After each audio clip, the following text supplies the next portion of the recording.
सुमित्रा, क्या बात है? तूने कटहल में इतना तेल भर दिया। रोहन और प्रिया ने सब्जी छुई तक नहीं। मालकिन, मैंने तो रोजाना की तरह ही सब्जी बनाई थी और कटहल को थोड़ा फ्राई करके बनाया था, शायद इसी वजह से तेल दिख रहा होगा। और मिर्च मसाले बिल्कुल भी नहीं डाले खाने में, बिल्कुल फीकी बना दी। ओ सुमित्रा, बात सुन, इसकी बातों को मत सुना कर। तेरे हाथ की सब्जियां बहुत स्वादिष्ट होती हैं। अभी बहू को पका पकाया मिल जाता है ना, इसीलिए उसे काम वालियों की कदर नहीं। जिस दिन तू कभी ना आए, एक फुल्का बनाने भी रसोई में नहीं घुसती। सब खाना बाजार से ऑर्डर होता है। अच्छा सुन, भिंडी की सब्जी रखी है। कल रात ये सब खाना खाने होटल चले गए, किसी ने सब्जी छुई तक नहीं।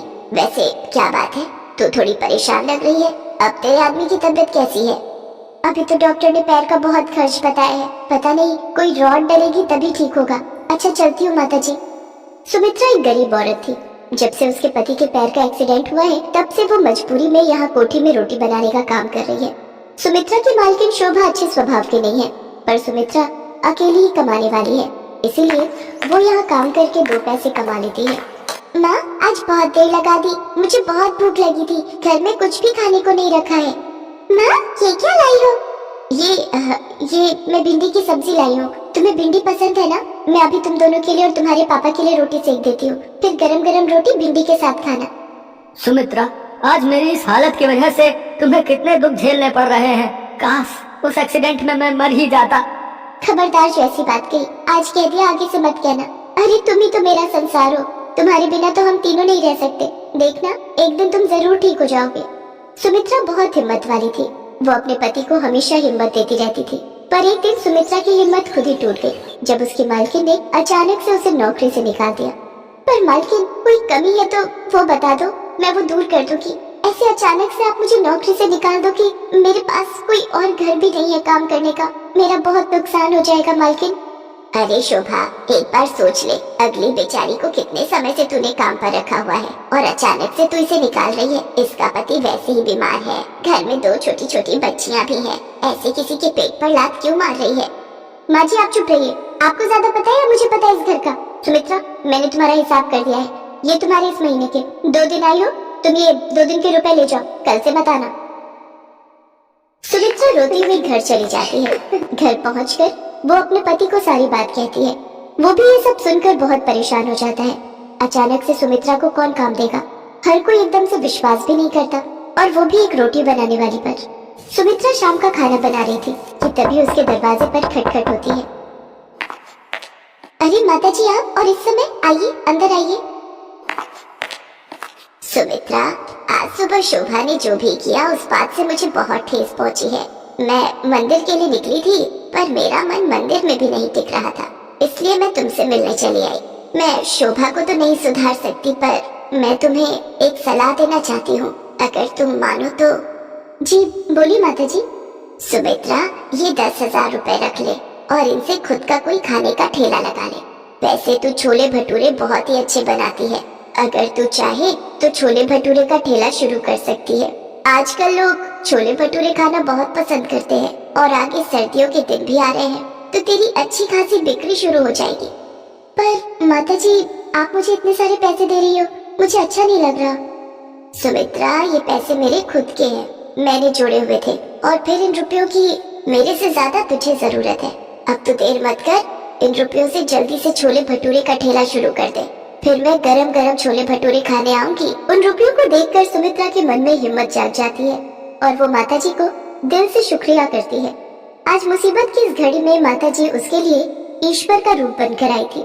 माता जी की सलाह सुमित्रा और उसके पति को ठीक लगती है, और अगले ही दिन सुमित्रा छोले भटूरे का ठेला लगाने के लिए सारा सामान इकट्ठा कर लेती है, और 2-3 दिन में ही उसका छोले भटूरे का ठेला शुरू हो जाता है। पहले तो कभी नहीं देखा, लगता है बाजार में ये छोले भटूरे वाली नहीं आई है।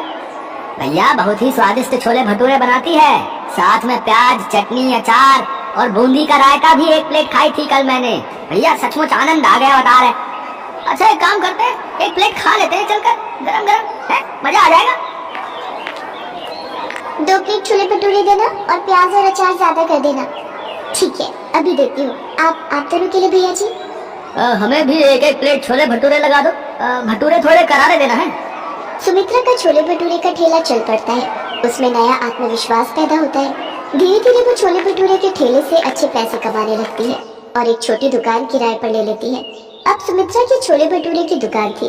उसके साथ साथ गाजर का हलवा, मूंग की दाल का हलवा, गुलाब जामुन और कुछ मिठाइयाँ भी बेचनी शुरू कर दी थी।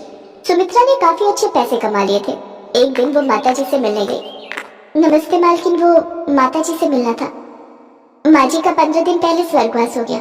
शुगर बढ़ गई थी और फिर काफी तबीयत खराब होने की वजह से डॉक्टरों ने जवाब दे दिया था। कुछ काम था माँ जी से, मुझे काम से जाना है, मुझे देर हो रही है।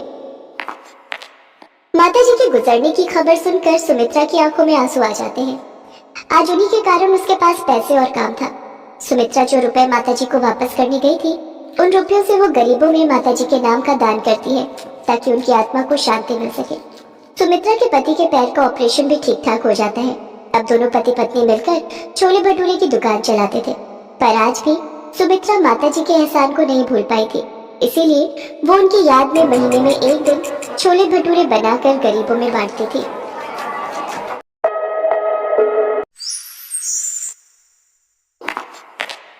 माँ, तुम रो क्यों रही हो? बेटा, तेरे नाना जी की तबीयत बहुत खराब है, हमें जल्दी से गांव जाना होगा। पर माँ, नाना जी को क्या हुआ? ललिता की बात सुनकर छोटा रौनक भी उदास हो गया। ये कहानी है ललिता और उसके 6 साल के बेटे रौनक की। ललिता के पति मुकेश की बहुत पहले ही मौत हो गई थी। मुकेश के जाने के बाद रौनक की जिम्मेदारी ललिता पर ही थी। वो मेहनत मजदूरी करके रौनक और अपना पेट पाल रही थी।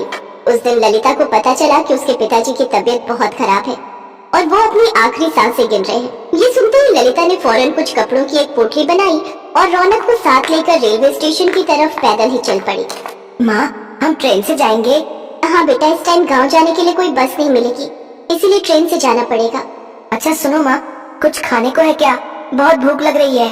ललिता के घर से रेलवे स्टेशन की दूरी बहुत ज्यादा थी और पैदल चलते चलते रौनक को बहुत तेज भूख लग गई थी।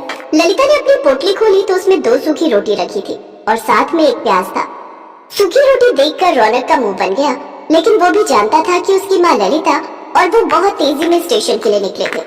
रौनक ने चुपचाप रोटी और प्याज खाया और ललिता की गोद में ही सो गया। फिर थोड़ी देर बाद,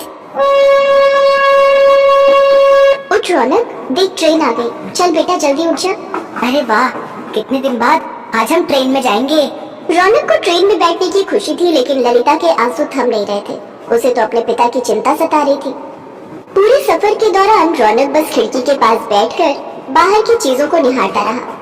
वहीं ललिता बस सीट पर पीछे सिर टिकाए बैठी रही और अपने पिता की सलामती की दुआ करती रही। लेकिन ऊपर वाले को तो कुछ और ही मंजूर था। ललिता के पिता की मौत हो चुकी थी। उस दिन ललिता बहुत रोई। पिता का अंतिम संस्कार कर ललिता रौनक को लेकर वहाँ से चली आई। पिता के गम में वो ये बात भूल ही गई थी कि उसके साथ छोटा बच्चा भी है और रास्ते में। माँ, भूख लगी है। रौनक की बात सुनकर ललिता को होश आया। उसके पास रौनक को देने के लिए कुछ नहीं था। तभी वहाँ से एक आदमी गुजरा जो चिप्स और केक बेच रहा था। भैया, चिप्स है क्या? नहीं, चिप्स तो नहीं है, लेकिन बस ये एक केक बचा है। अच्छा, कितने का है? छोटे वाले तो सारे बिक गए, बस ये 60 वाला है, बताइए दे दूं? ललिता ने अपनी साड़ी के पल्लू में लगी गांठ खोली तो उसमें कुल मिलाकर बस 40 रुपए ही थे, जिन्हें देखकर वो केक वाला खुद ही वहाँ से चला गया। रौनक भी समझ गया कि केक लेने के लिए उसकी माँ के पास पैसे नहीं है और खिड़की की तरफ देखने लगा। रौनक बहुत ही समझदार था। उसने अपनी माँ से फिर कोई जिद नहीं की। कई घंटों के सफर के बाद ललिता और रौनक अपने स्टेशन पहुँच गए। वहाँ पहुँचते ही रौनक रोने लगा। ललिता समझ गई कि अब रौनक से भूख बर्दाश्त नहीं हो रही है। तभी वहाँ एक दुकान से आवाज आई, पूरी सब्जी खा रही है, 20 रुपए में ही है। उस आदमी की आवाज सुनकर ललिता को ऐसा लगा जैसे उसकी मुराद पूरी हो गई। ललिता ने सोचा कि वो 2 आलू पूरी खरीदेगी, एक रौनक खाएगा और एक वो भी खा लेगी।